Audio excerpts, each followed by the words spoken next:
How to add another account on WhatsApp in Android. Hello everyone, welcome to this channel. I'm Emily and I'm here to help you out today. So without any delay, let's get started. So first of all, launch the WhatsApp application on your device over here and make sure that you have the latest version of the application. Next, tap on the three dotted lines at the top right corner of the screen over here and tap on settings.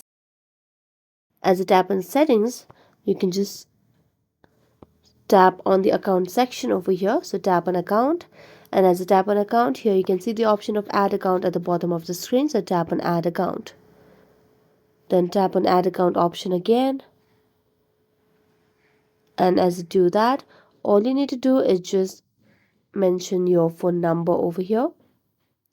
So it will just land you to a new page. So make sure you have stable Wi-Fi connection.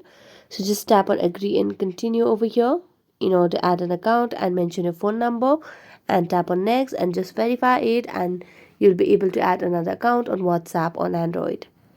So that's it. Thank you so much for watching this video. See you next time.